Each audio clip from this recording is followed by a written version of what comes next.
Morning everyone. This video is part of a series that explores Ozymandias by Percy Bysshe Shelley. This particular video is all about the language. We'll cover many of the different language features of the poem. As always, there's a link in the description to the other videos, as well as a link to the slides if you want them. Now I've split the poem up into smaller sections just for the purposes of making it easier to see on the screen with all of the different annotations. We'll start with lines 1 to 4 where the traveller tells of his or her discovery, and we'll just look at a few of the features together, but feel free to dive deeper into any quotations that catch your eye or any connotations that come to mind when making your annotations. Let's get started. First, we have the words trunkless and shattered.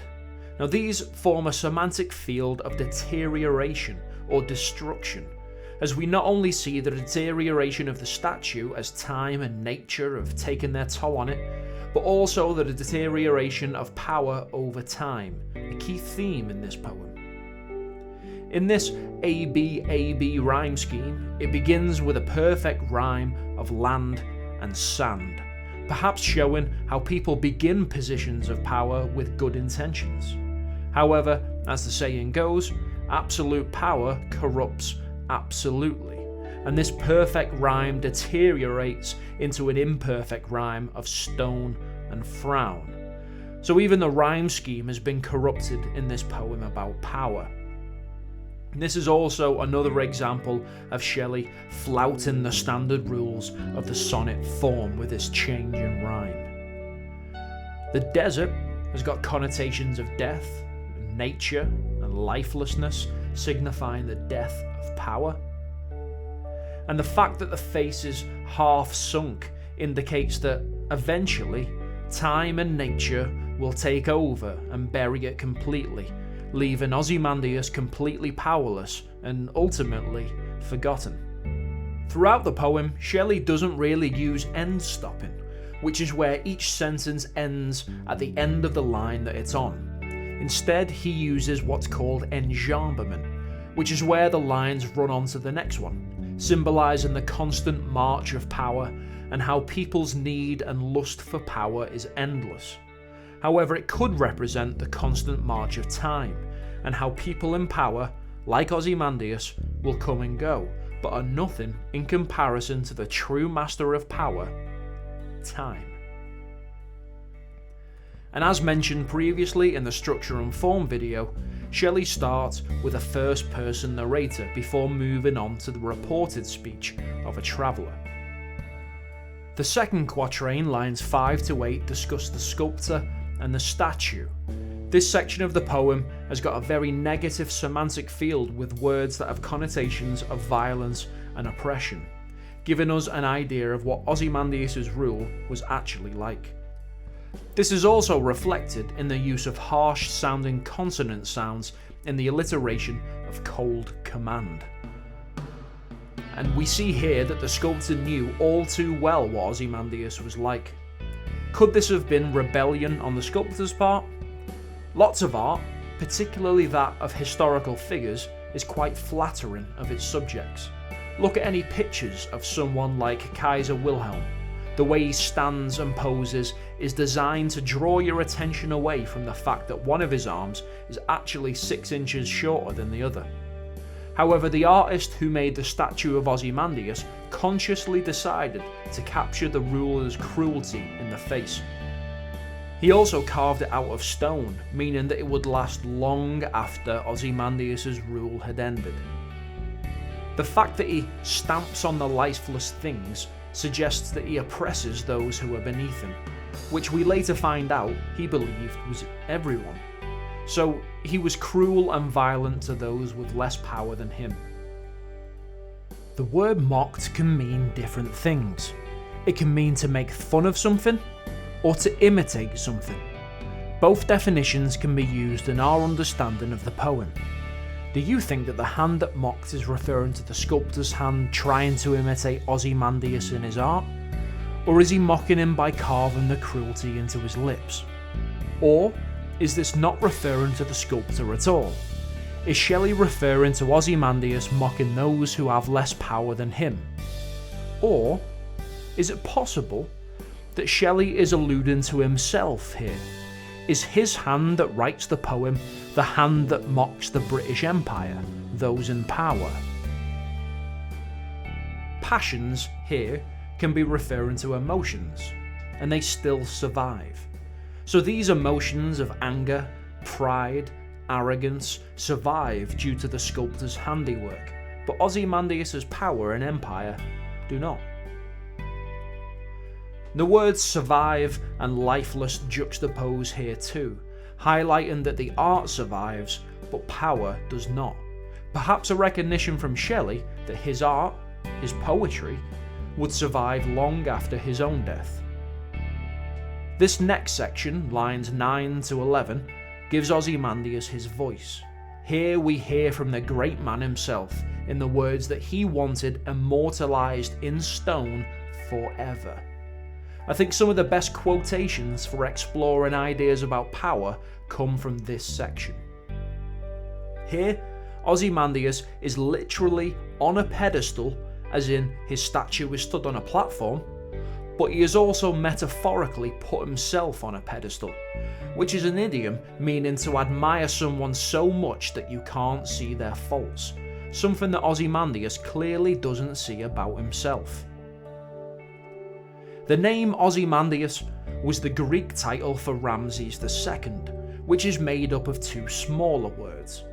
Ozy comes from the word Ozium, which means the air or to breathe, and the Mandius part comes from the word mandate, which means to rule.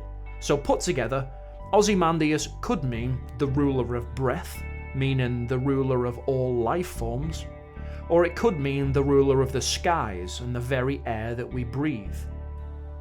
In ancient Egyptian mythology, Horus was the god of the sky and the protector of pharaohs, and pharaohs were seen as the living incarnation of Horus. Here, Ramses II claims to be the god of the sky himself.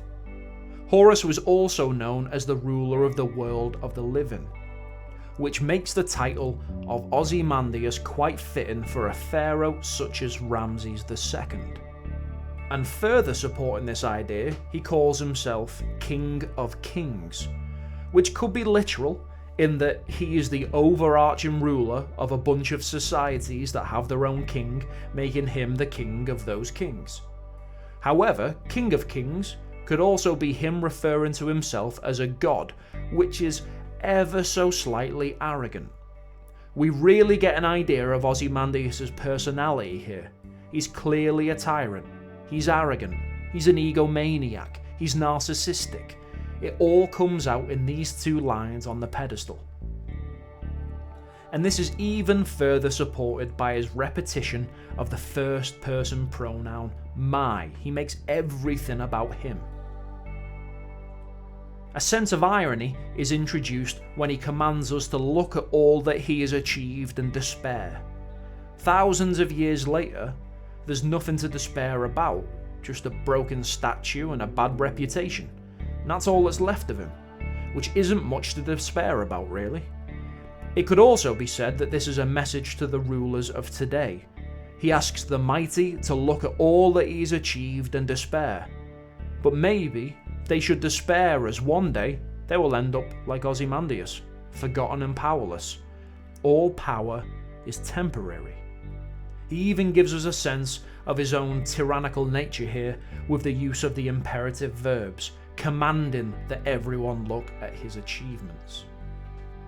And finally, the last section, lines 12 to 14, looks at the surroundings. As discussed earlier in the structural video, the simple sentence is ironic as it juxtaposes everything that came before it. At the end of the simple sentence, we have a shift in focus. We move from Ozymandias and the statue to broader themes, such as time and nature. The caesuras move from where they have been previously at the ends of most lines to the middle of the lines. This further emphasises the breakdown of power, but could also suggest, as they are internal caesuras, that the breakdown and dissolution of power comes from within, as in the emotions of pride, arrogance, and the hunger for power can ultimately lead to your downfall. Decay, wreck, and bear all add to the semantic field of destruction and deterioration, as we discussed in the first quatrain. Decay is something that happens over time, so is an allusion to the power of time, indicating that the achievements of any human are insignificant in comparison to time, which marches on regardless of whether we aspire to greatness or not. Eventually, the majority of us will be forgotten. Ironically, unlike Ramses II, who we are still discussing thousands of years after his death. So did he achieve what he wanted? Is that his work that we should despair at, being remembered? The sands stretching far away at the end show the insignificance of the statue in comparison to the vast desert. Eventually, nature will reclaim all that man has ever achieved, rendering us insignificant in comparison to the great power of nature. But the sands could also be a reference to the sands of time, which are also a symbol of great power.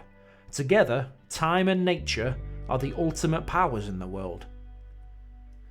And I think this is also shown in the alliteration when discussing nature.